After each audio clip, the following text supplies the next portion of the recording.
So let me just say there are certain kinds of appropriately complete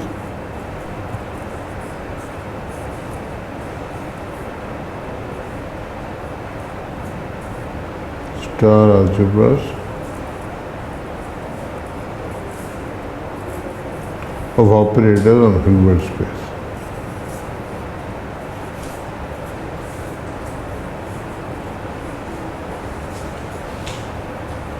That means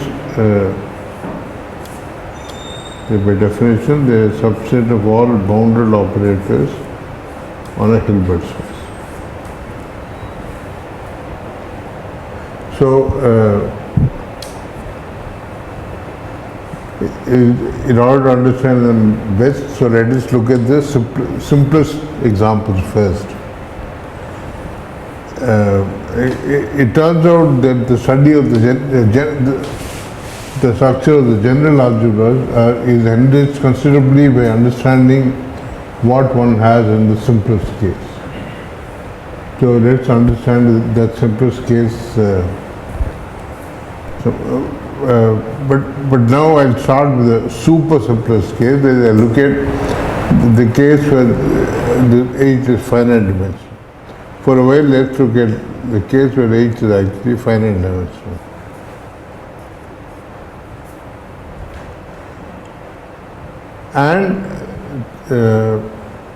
And we assume that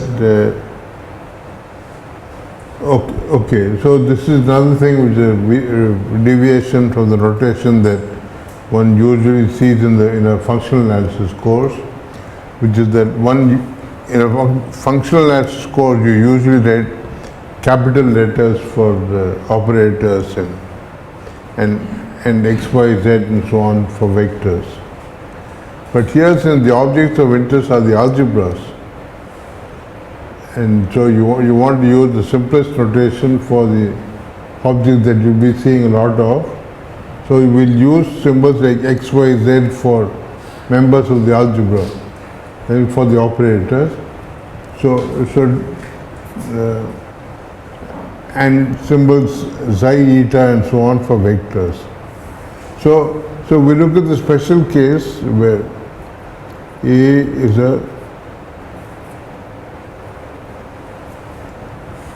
so now when you're saying we're looking at a finite dimensional Hilbert space, studying operators on so B of H is naturally in this case identifiable with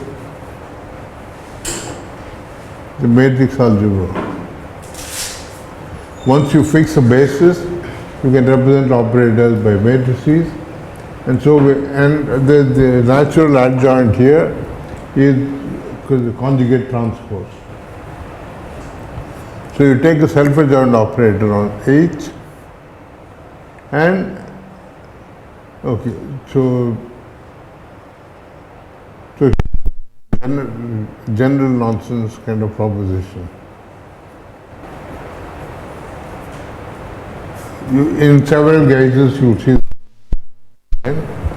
Suppose you have a set of operators.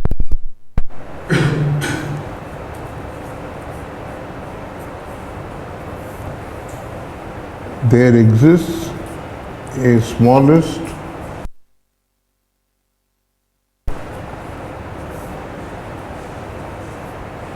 star algebra containing S.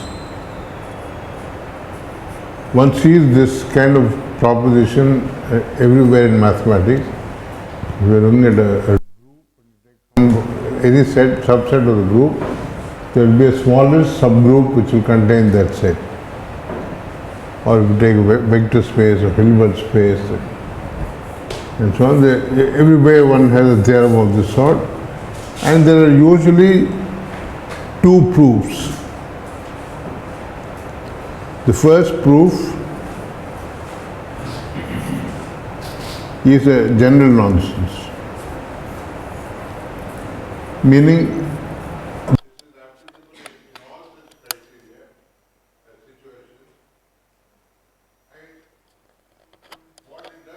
it proves the theorem, but it gives you no information at all on what the smallest algebra looks like.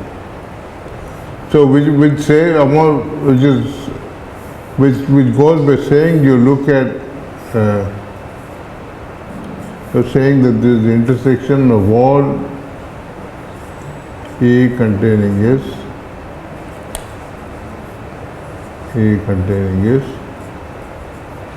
A star algebra. One observes that if you intersect any family of star algebras, that will be a star algebra. And so, if you intersect all possible star algebras which contain S, that will be a star algebra. And it will contain S because there is at least one star algebra, namely all of B of H which contains S. So this intersection is a non-void intersection, and the entire intersection will give you something which will contain S by definition and will be contained in any star algebra which contains S. So this is as I said, is a purely existential theorem, but it gives you no information at all on what this, let me call this star algebra. Yes. This is the so-called star algebra generated by S. So, if I want to work with the smallest algebra generated by S, then if I want to define a function on the smallest algebra, I'd like to know what an element of the algebra looks like. The analog of saying you're talking about vector spaces, and you're saying in any vector space and a subset, there's the smallest subspace which contains that set. So for example, I take these two vectors in three-dimensional space, and then I want to say there's the smallest vector subspace which contains that set. Now this will give me no inkling of what the subspace looks like. So general nonsense mean anything that doesn't give you a recipe for constructing things? It is I shouldn't say general nonsense. What I mean is non-constructive.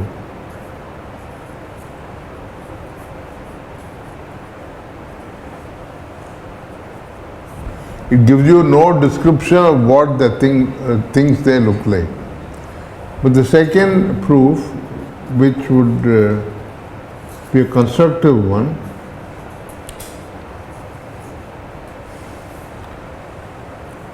would say, okay, you have some collection S, and then you want to have a star algebra.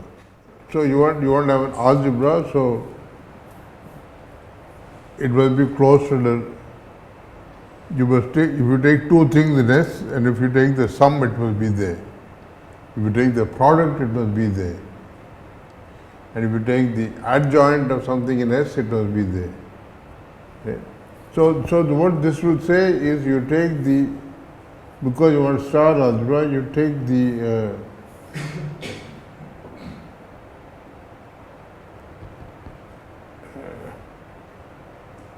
the vector subspace spanned by S.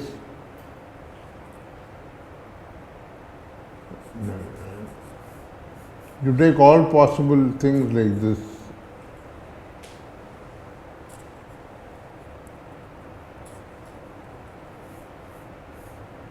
Where M is arbitrary, where every SI or SI star is in S.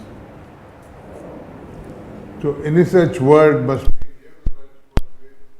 an algebra close to multiplication and stars. And you must be able to take,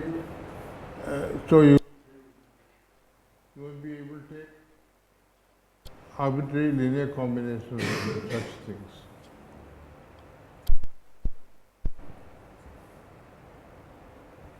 Star must be a factor of say. No, I can take any set and say I want the star algebra generated with it. But here you are assuming SI star belongs to S. Yeah. Yeah. No, I don't understand your question. I look at all possible words where every entry is either a member of S or somebody whose adjoint is in S.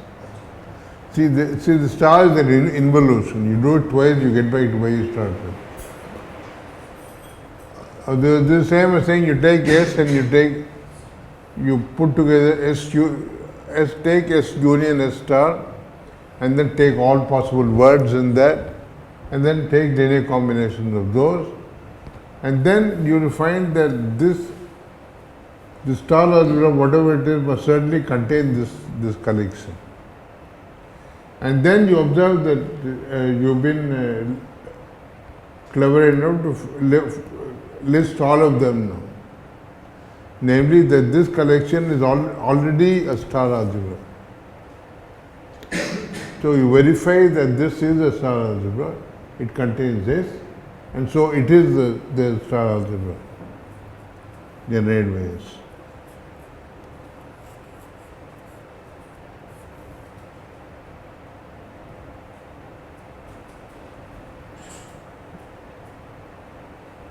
Yeah. So we will want you. So I said we want to look at the simplest example.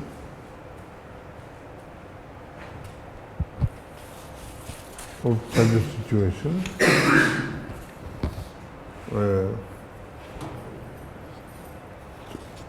Rather than repeatedly writing stars, let me call this W star. So that will be consistent with the one-over notation in infinite dimensions. Okay. So what we are interested in really, so the super simple example I want to look at is when this W is, when I want to look at W star of A, where A equals A star is fixed.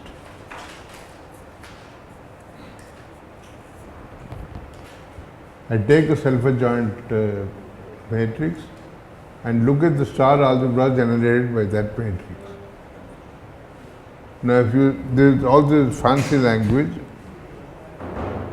you can see, if you think about it for a moment, that constructive description that I gave you, because this set is already closed under adjoints. So you're just taking words in this alphabet. That means you just have powers of this A. And then you take linear combinations of that. So this is going to be equal to just the set of all, they may say, polynomials in A.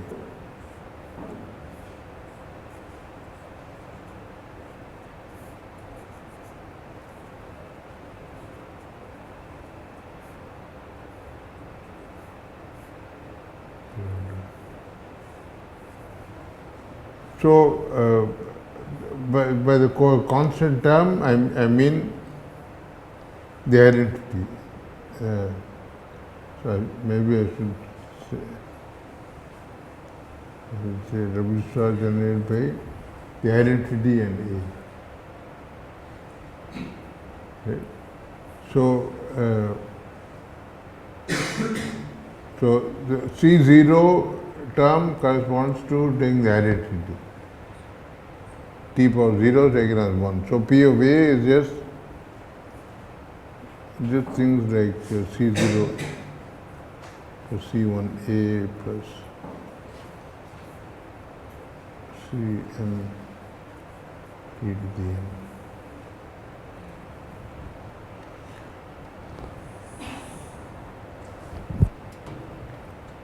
Okay, so this is the star algebra. It tells you, it's perfectly clear what the algebra is.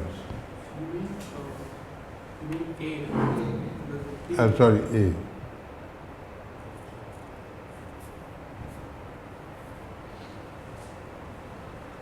Okay, but this still doesn't give me an understanding of what this algebra really looks like. And the first fundamental theorem you learn in linear algebra, or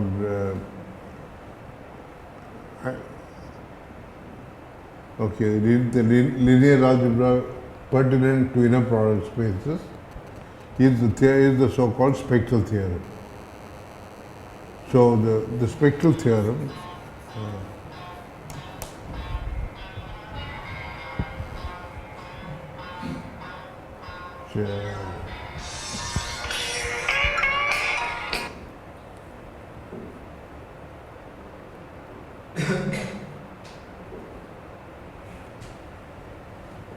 There's no limit on n here. N is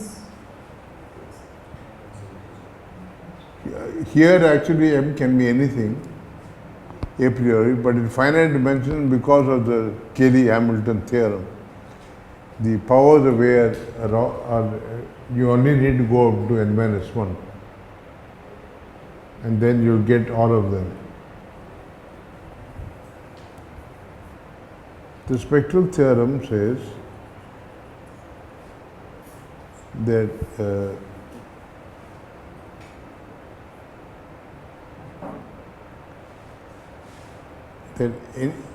there exists unitary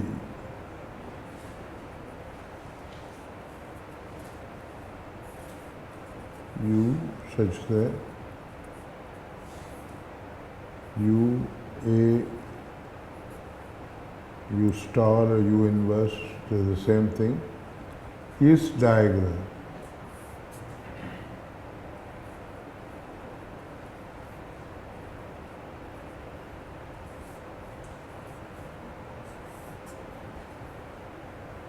Maybe I should call it lambda.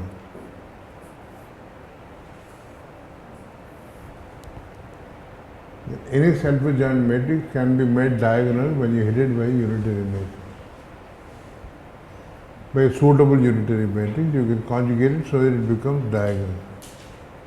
But now the mapping that sends in general, see x going to ux u star,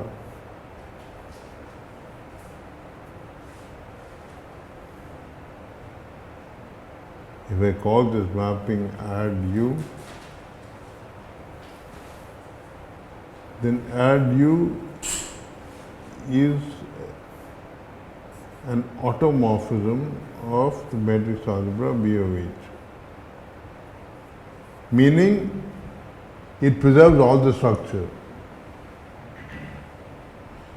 It preserves addition, it is an isomorphism of this star algebra onto itself, which preserves addition, multiplication, adjoint, everything. Okay? So there is an automorphism which will carry this A to this diagonal form. But now it is clear that if we now look at what add u W star A will be,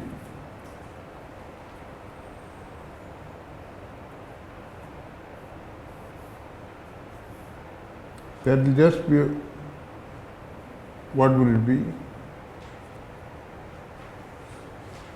Yes?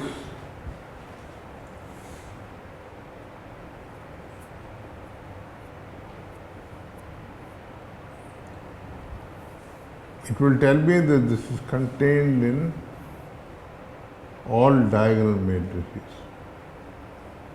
Let me call it delta L for the diagonal, n by n diagonal matrices.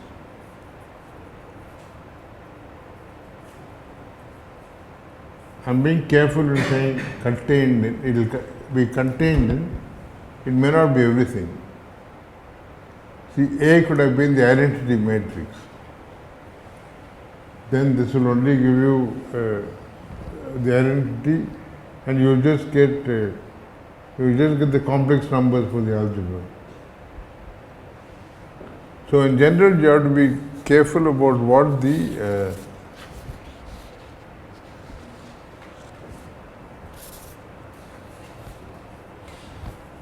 okay. So let me go back to the earlier description that we said the W star A looks like things like polynomials in A. Now, polynomial A in A is going to look like a diagonal matrix P of lambda 1, P of lambda n.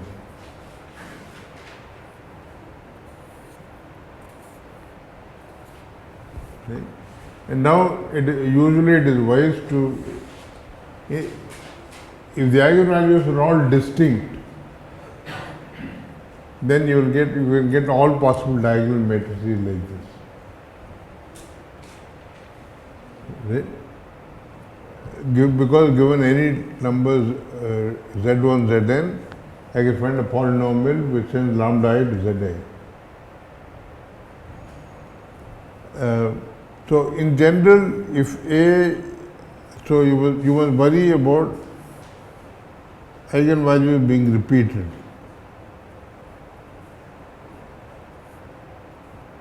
It's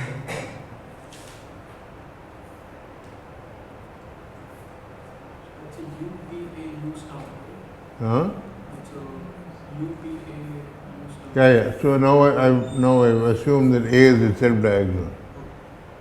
So see, changing by automorphism is like taking the matrix and painting it red. It doesn't do anything.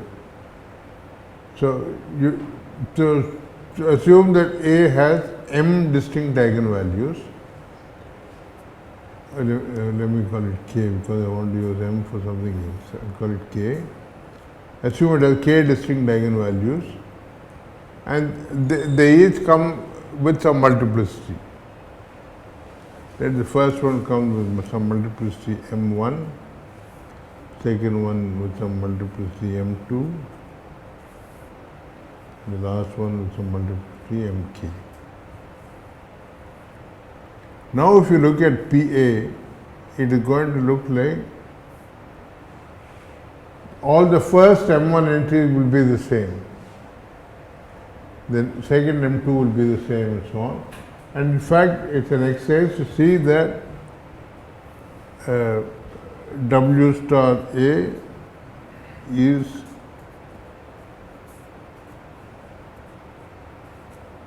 so here I am assuming that A is actually diagonal, that this is going to be exactly all things on the form x1, m1 times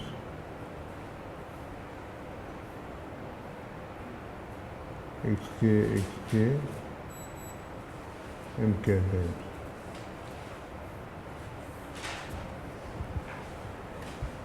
Right? Namely, I am saying, see from this description, it is clear that any polynomial in this is going to look like, have this form. And the other comment I made will tell you that every matrix like this can be obtained by applying a suitable polynomial P. That which sends x1 to lambda 1 to x1, lambda 2 to x2 and so on. Okay. So as far as this is concerned, so you can say that this is isomorphic to, say an algebra, it is just, if you want to add or multiply two things, it's just adding the exercise. Right? And then repeating so many times. See what I am trying to say is that if you look at the map that sends this to x1, xk, everything just once, that is going to be a star algebra isomorphism between matrices of different sizes, but nevertheless, as a star algebra, this is isomorphic to this is just k tuple. So I'll call this functions on, so the notation is functions on sigma A. So sigma A for me will always denote the so-called spectrum or the set of eigenvalues together.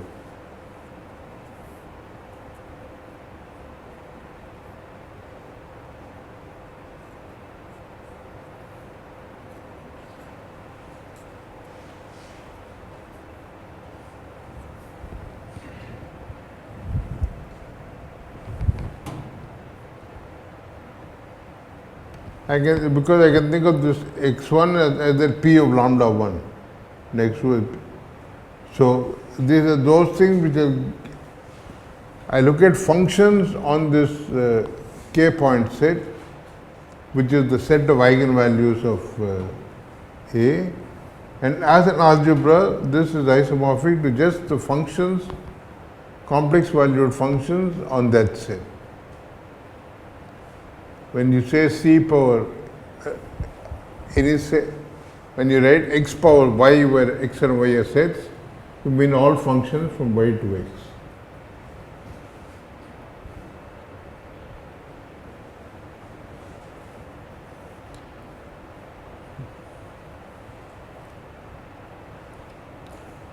Okay, so the spectral theorem, as I said, with the fundamental theorem about self-adjoint matrices, and it actually, I would like to think of it as having two parts.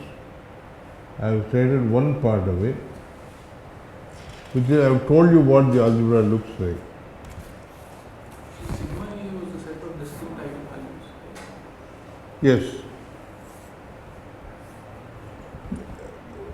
When I say a set, I don't mean a multi-set.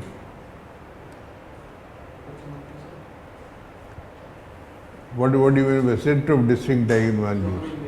So because The eigenvalues, Sorry, I missed your first. uh, After your class, if we take the matrix with that, if we take the identity matrix,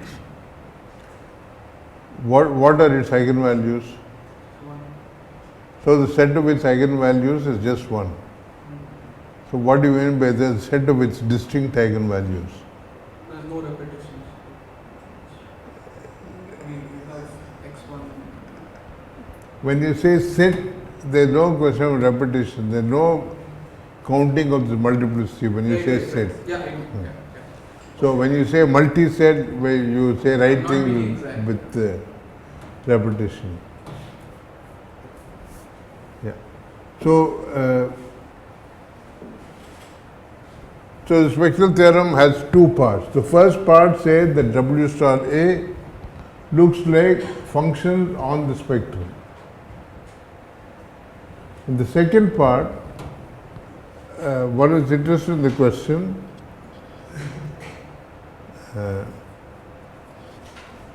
if you have an A and B, two self-adjoint matrices, you want to know when is it true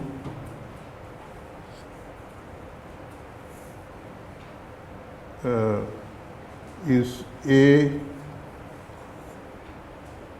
unitarily equivalent to B, by which I mean there exists a unitary U such that add U of A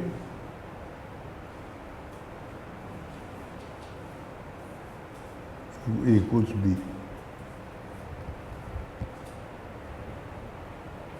When is it true that you can, two matrices are the same, are unitarily equivalent?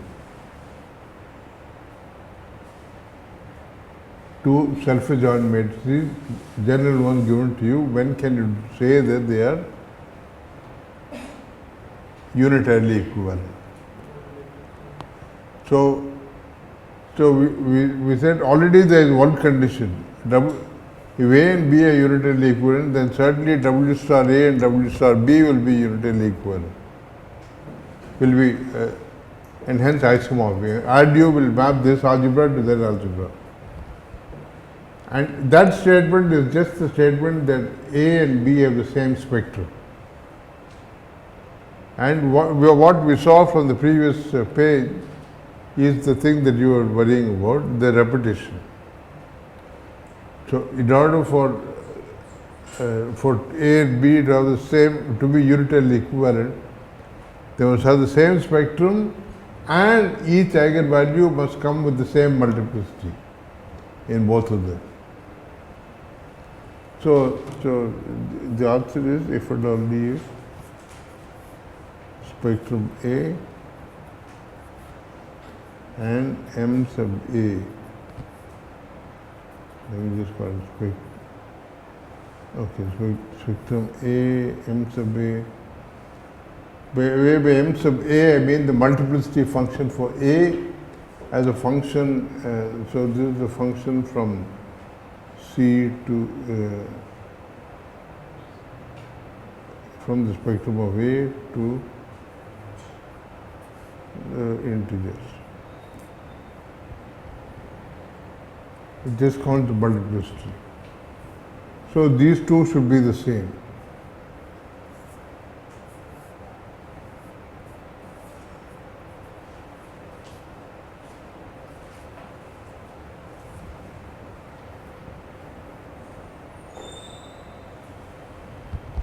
Once you know the statement about diagonalizability of self-adjoint matrices, this follows easily. So this is the essence of the spectral theorem in finite dimensions. And what we will want to do in the first part of this of these lectures is to get the infinite dimensional counterpart to this. For in any Hilbert space, I take a self-adjoint operator. I want to first know what the W star A looks like, or I can equally say, okay, here, yeah. So, okay, so our goal then will be to prove. So what we will prove is that, okay. So now we're crossing the great divide. We're going from the finite to infinite dimensions. Now, when you go to B of H, that itself is the rotation itself is an eye opener. In finite dimensions, one just talks about L of H, the linear operators from H to H. But now one is talking about the continuous one, the bounded ones. So there is some analysis, some topology that's coming in. And so the point is that in B of H itself there are several topologies. There are at least 3 topologies. There are many, you see some 7 or 8 topologies in any course on 1M algebras. But I will pave the way for you slowly. So at least 3 topologies it has. And so the first topology is, see, the B of H has a norm. The bounded operators have a norm. So the one topology is a norm topology.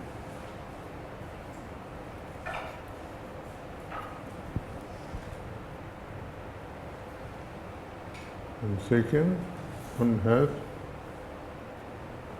what is called the strong operator topology and what is called the weak operator topology. I'll explain these in a moment.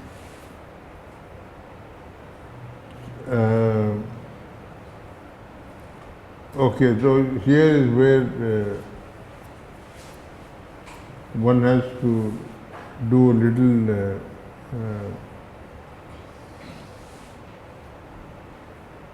one has to bring in one bit of unpleasantness for people who are not used to this kind of thing, which is that, see, in this topology is one for which the underlying vector space is a metric space. The topology comes from a metric. And so it is enough to say when one sequence converges to a point to understand convergence. But these two topologies are not metric, they are not metrizable. They cannot, and in fact, see, metric spaces have this nice property that, for example, the topology is completely described by knowing when sequences converge. A set is closed precisely when it has the limits of all its convergent sequences. But there are some topologies which cannot be described in the language of sequences. So one has to deal with something called nets, which are analogs of the notion of sequences. So I will later maybe let's see if we can talk about this. So I will you can pretend that we're talking about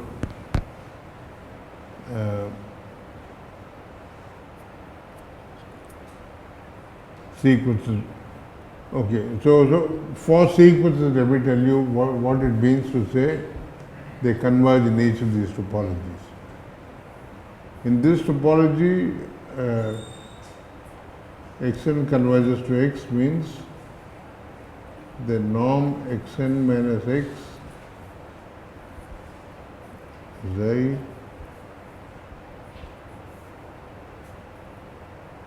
converges to 0 uniformly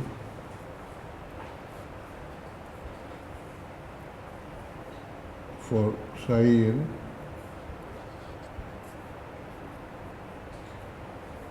in the ball of H. I read H1 for the unit ball of H.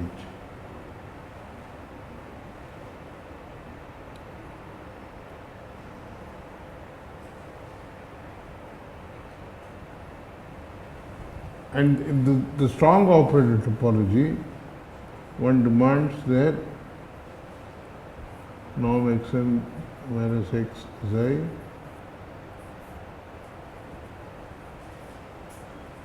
converges 0 for all xi in H.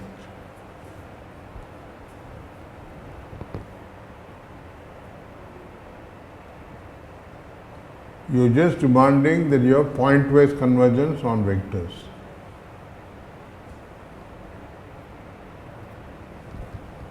And the weak operator topology is where you have convergence if xn minus x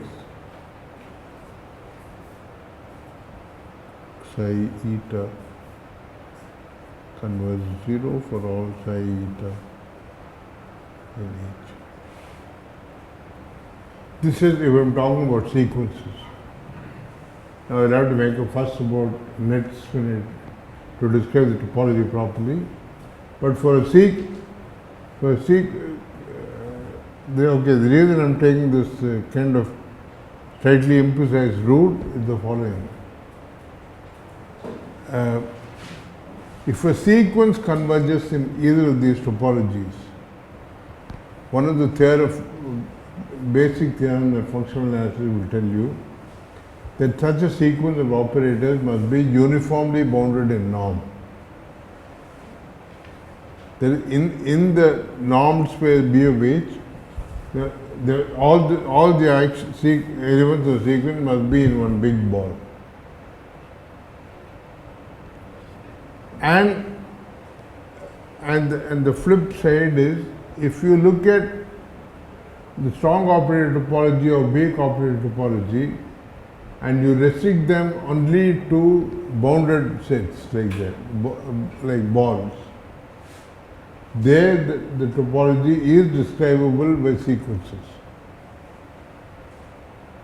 And so for this reason, and so long as you assume that you're only talking about limits over uniformly bounded sets, norm-bounded sets, then there's no possibility of confusion if you want to use sequences.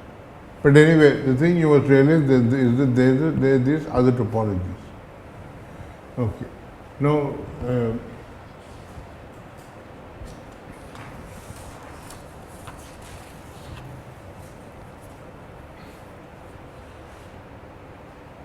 so one is interested in algebras which must be complete or closed with respect to some of these, with respect to these topologies, as the case may be.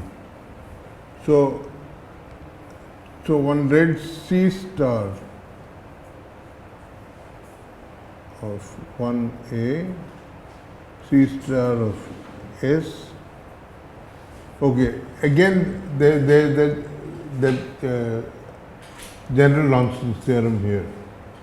If I take a subset of B of H, there will be a smallest norm closed star algebra which contains that. There will be a smallest weak operator topology closed star algebra containing that, and so on. So this by definition is the C star algebra, the norm closed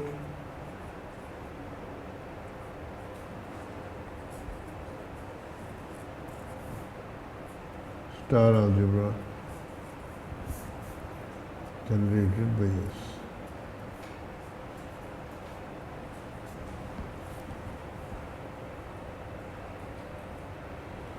In general, a C star algebra is a norm-closed star subalgebra of B of H.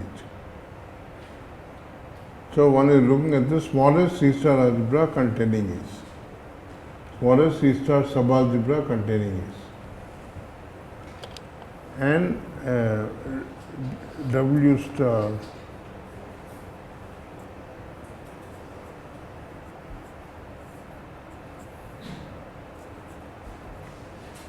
SOT closed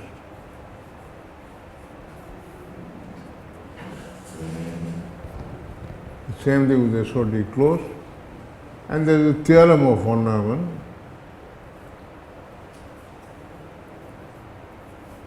which says we will show that there is also the WOT closed star subalgebra generated. The two notions are the same.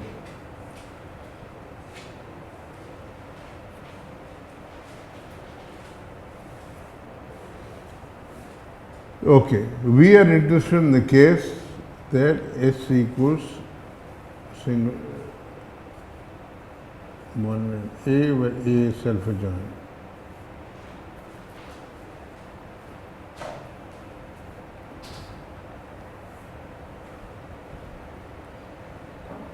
And the spectral theorem, as I said, has two parts to it. First is the part which tells you that it looks like the functions on the spectrum of that operator. So here also one has the notion of the spectrum of A, the same definition, all those lambdas, and then x minus lambda inverse exists as a bounded operator A.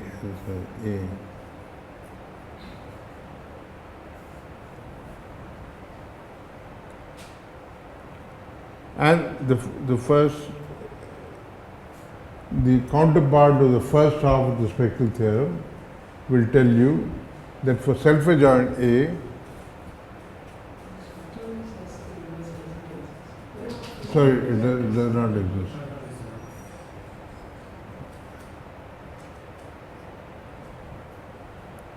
This is bad notation, that it does not have an inverse in B of H. Okay, so it is a theorem that says that if you take C star 1A,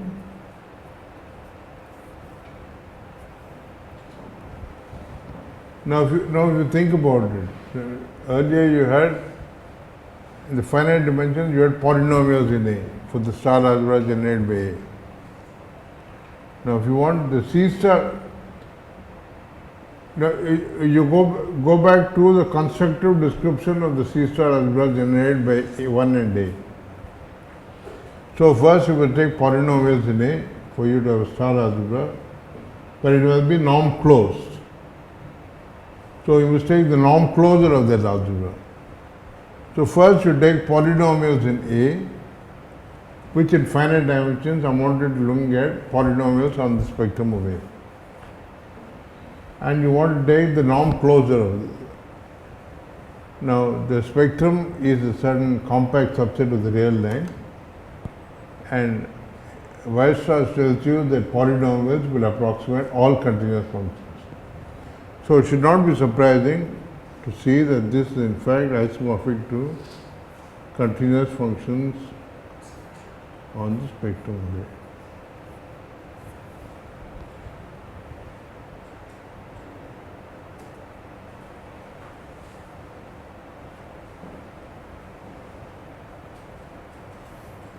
And the second part, which is the analog of the spectral multiplicity. Now this is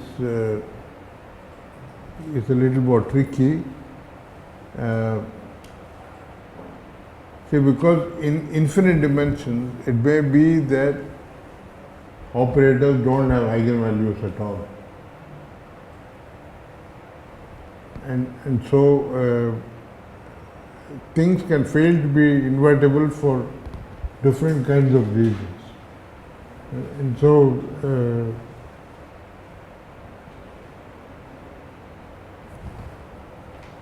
So let me just put it this way. In some sense, the statement of the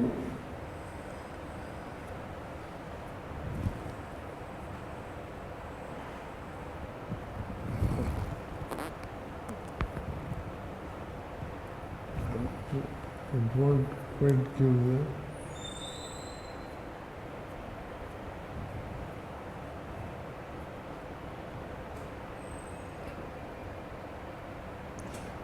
okay. The analog of the spectral multiplicity theorem that one had will be the following. If there exists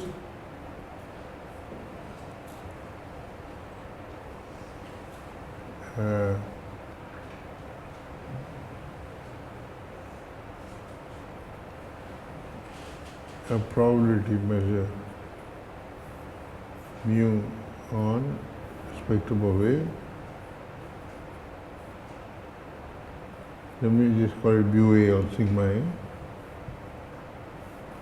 and a multiplicity function.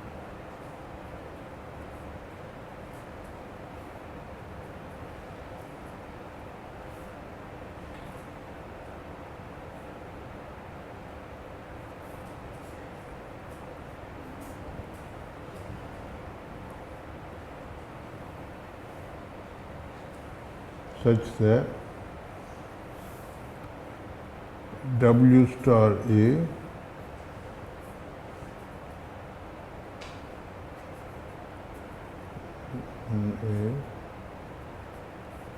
is isomorphic to L infinity. Have people, does everybody here know the big theory? Is there somebody who has not seen L infinity? The space of bounded measurable functions. Okay, L infinity sigma A with respect to mu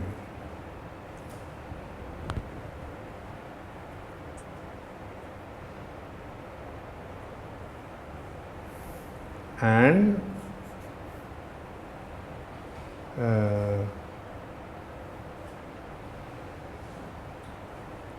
A and B are unital, the analog of the previous statement that I made. If you take two self-adjoint operators, see what we did in the finite dimensional case was to give a complete set of invariants for unitary equivalence, the spectrum and the multiplicity function. So here also we'll say that a complete set of equivalence is given by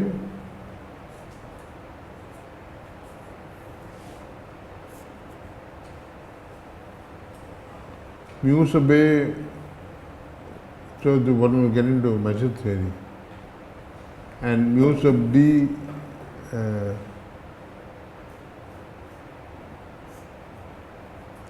this does not mean identically equal.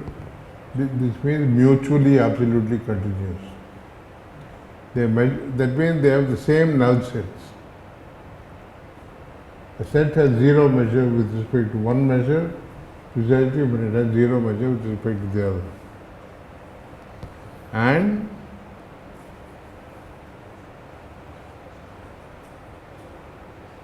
MA equal to MB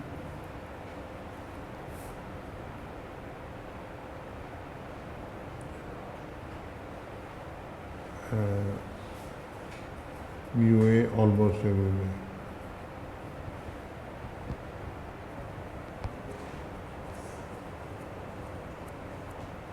That means the set where the two multiplicity functions do not agree is a set of negligible measures with respect to either of these equivalent measures. Mu is defined on sigma A and mu MB on sigma So, A. you can think of mu A as being defined on the real line and supported on sigma A. That means it gives zero measure to the complement of the sigma A. Then this statement will include the statement that sigma A and sigma B are the same. It is a compact support of that probability measure.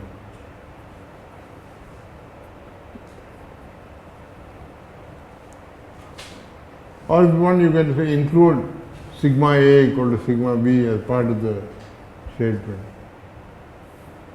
The spectra are the same, the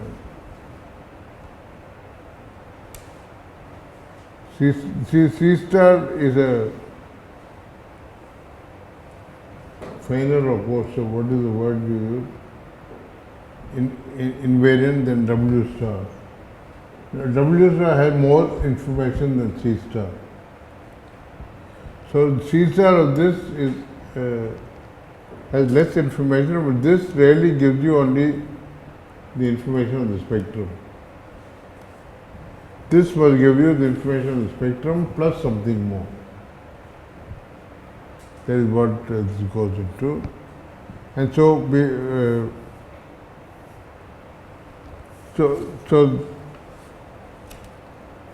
so this is what we should try to establish. Spectrum and something more, but not still unitary equivalence. Huh? W star gives you spectrum and something more, but still not unitary equivalence.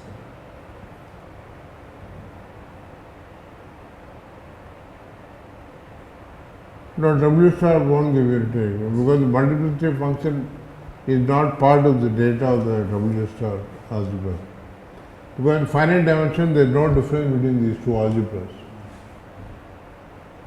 The algebra by itself is not enough for unitary equivalence, even in finite dimensions.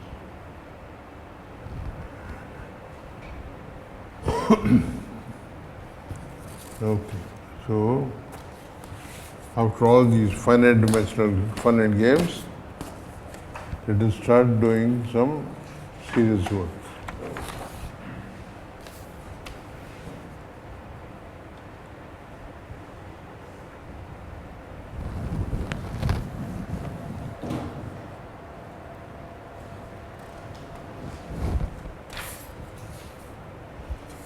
Actually, the correct format to look at this is when A is not just self-adjoint but normal.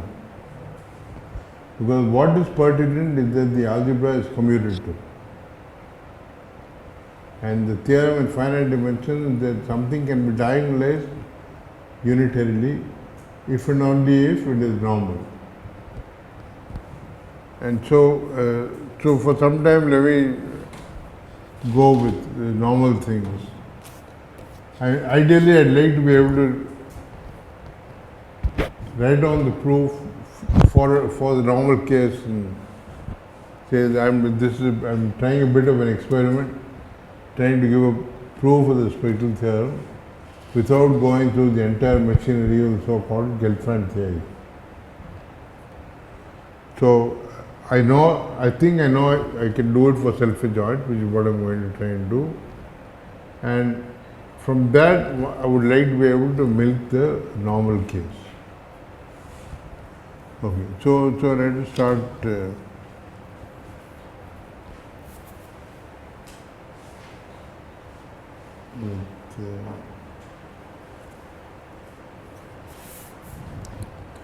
so I'll prove a series of straight proofs. I just call them 1, 2, 3, 4. So incidentally, I found this way of numbering much better than the usual way of numbering. The people had lemma 2.3 and proposition 4.7 and so on. But if we just write 1, 2, 3, 4 and you know, by item number 1, 3 or whatever, and in fact, this is the device that is being used later after one has done the spectral theorem, which I hope to cover in the first month or so, when we get into von Neumann algebras proper, by which I mean we will start looking at, see, the spectral theorem is about commutative von Neumann algebras, and we are interested in more general non-commutative ones. And so when we get to the general case, we'll be more, as I think I mentioned, we'll be using this, following this book called Lectures in Von Neumann Algebras.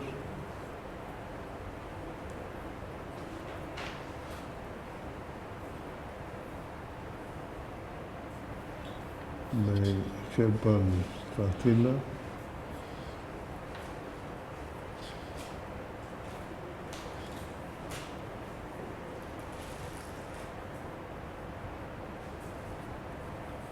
And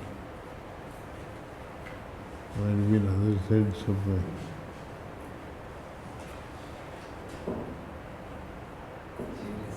Sedis. Zero. And there's the thing they use. Chapter 1 and then 1, 2, 3, 4, 5, 6, 7, 8, they show they number all the things they prove.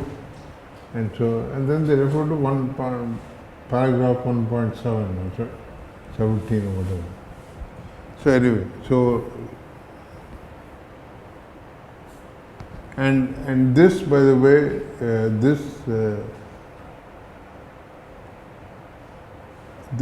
I think there's a very beautiful book. I have a copy. And a while ago, when I couldn't locate the book anywhere, and I was getting frantic because I thought I'd lost it and didn't have a copy in the library. So I wrote to Shervan saying, if you can I trouble you for telling me how I can lay hands on a copy of your book. And wrote back saying, I'd like to help you if I can, but even I don't have any copy. So the book is out of print and you can't find it anywhere, except there are a few, there are some Xerox copies floating around. So when we get that stage, when people want copies of that, you can take it from him, or we can ask Keshav to Xerox off a whole bunch of them for a cost, of course, and distribute them. Okay, so let's get started. If I have an A and B of each, and if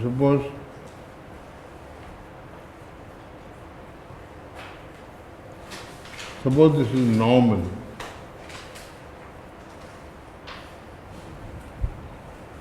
so I ask you to notice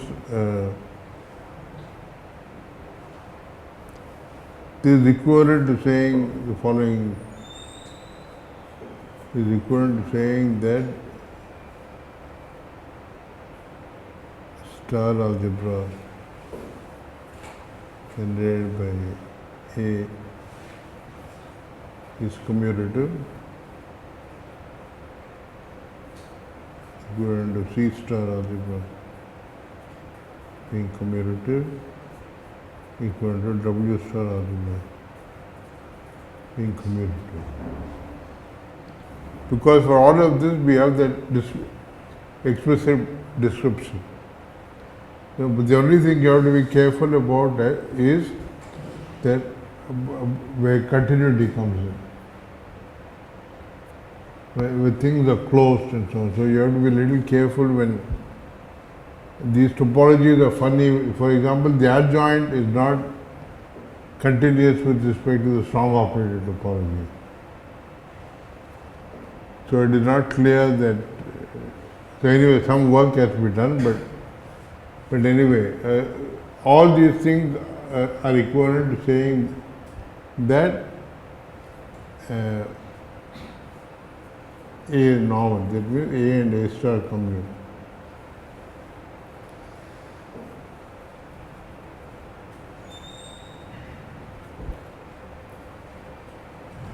So, given such a normal thing, then the first proposition is then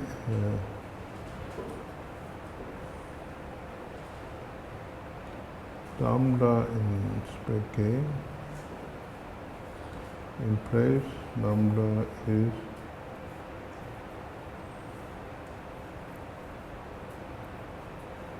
approximate eigenvalue.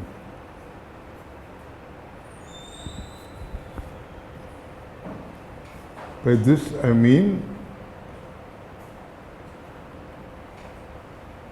there exists a sequence unit vectors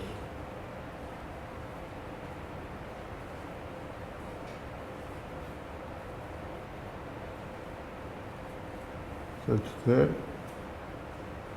norm of A minus lambda xi m goes to 0.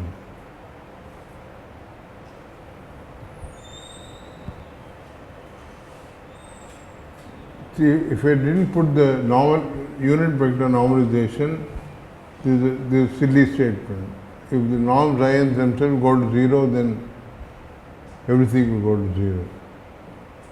So one is saying that there are unit vectors, so that when you apply this A minus lambda on that, those get close to 0. That means A xi n is approximately lambda xi n for large n. So lambda is an approximate eigenvalue. Okay. So why is this true? Okay. So I had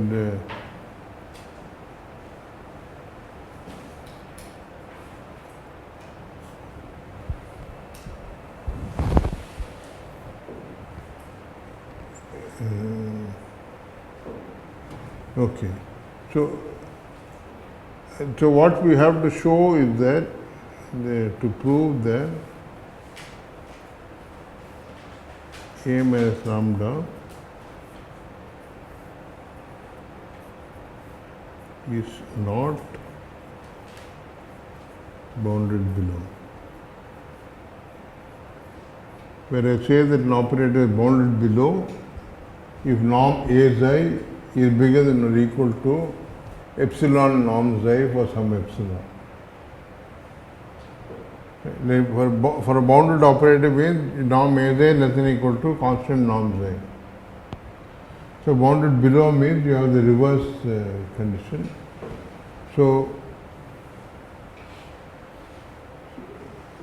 you can see that being not bounded below, the same as saying you can find a sequence of unit vectors so that this of xi n must go to 0. Okay, so this is what you want to say. Okay.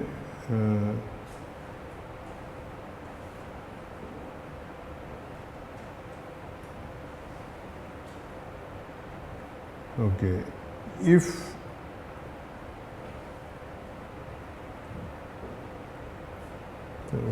beginning.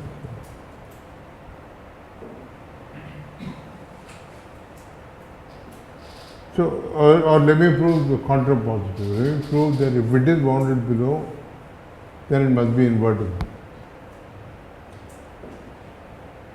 Okay.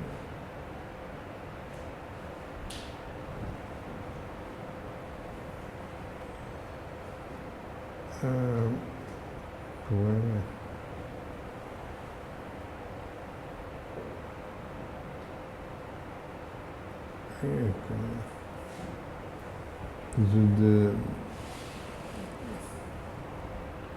I will prove this theorem. Mr. Einstein very much back. No polarity conversation, nothing. So, okay. So, okay. Suppose it is bounded below.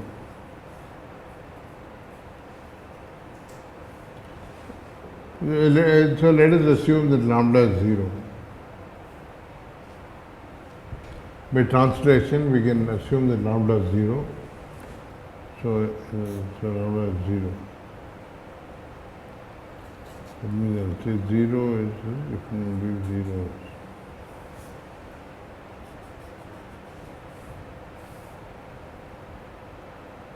Suppose norm A is greater than or equal to epsilon norm psi. Suppose there exists epsilon positive such that this for all rho.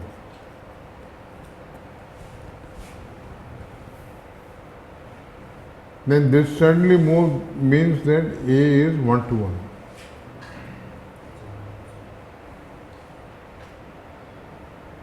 Because if A psi is 0, then psi should be 0. Right? So then A is 1 to 1.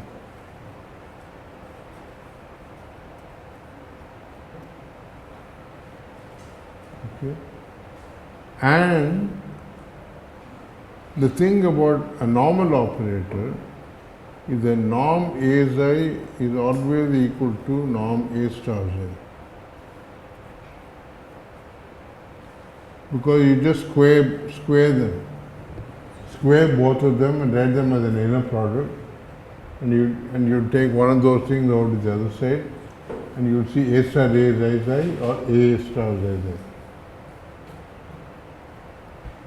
So one can take this as an equivalent definition of normality. Okay, this means that A star is also bounded below, and hence A star is also 1 to 1. Okay. By the same token, A star is also 1 to 1.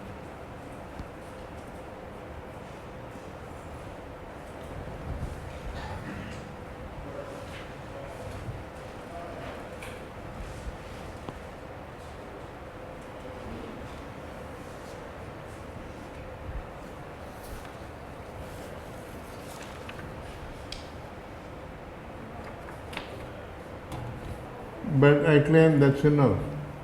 That shows that A is invertible.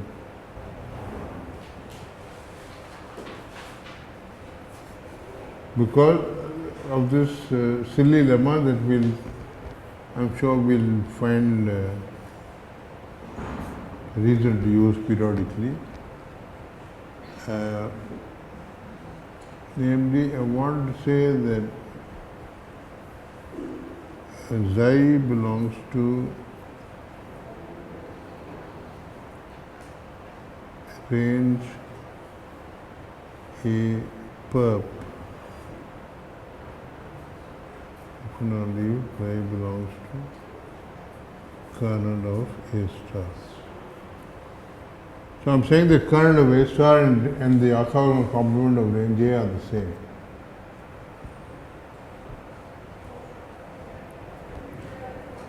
Because what does this mean? This means that psi A eta is 0 for all eta,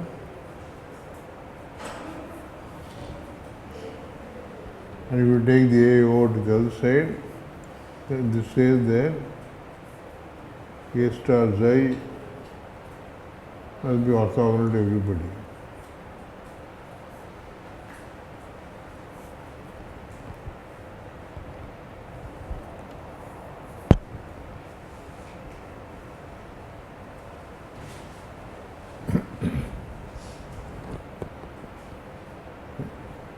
So going back to Bay, we see that so A and A star were bounded below. That means So going back to our proposition, what do we want to say? So A and A star bounded below.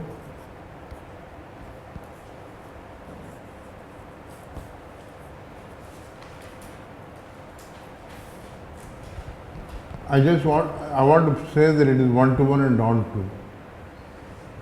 Then it means it's invertible. Right?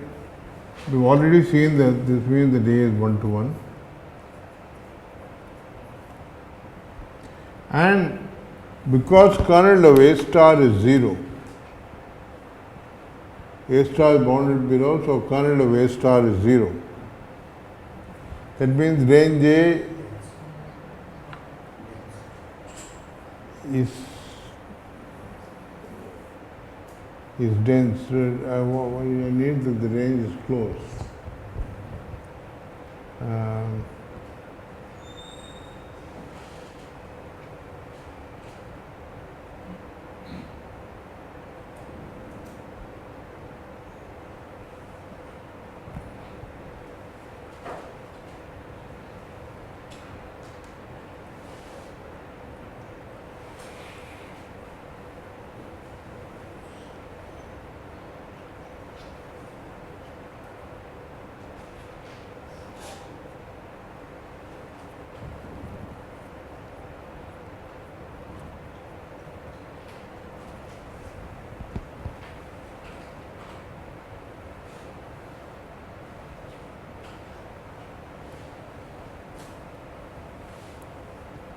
Oh, the bounded below will say.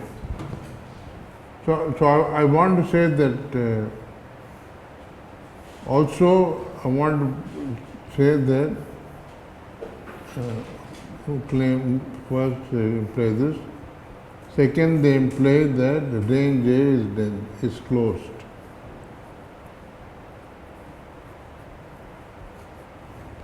Why? Because if A is in converges to eta,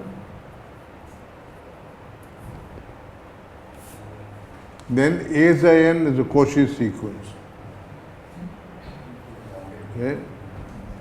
But A is bounded below. That will mean that Zion is a Cauchy sequence. So Zion must converge somewhere, and then A must map that somewhere to eta. So eta must be in the range of A.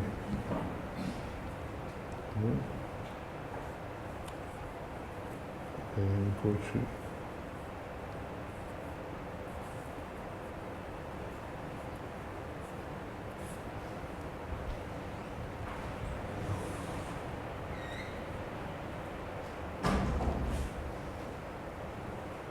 So it says that the range of A is closed, but you also know that the range is dense from the first statement. So the range must be everything. So it is 1 to 1 and on to, and hence invertible.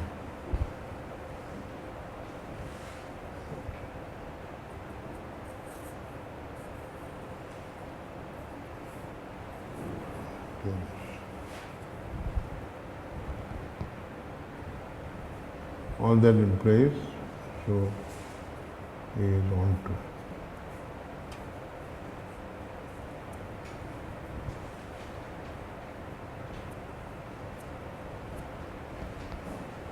Okay, maybe that this has been enough for one day. So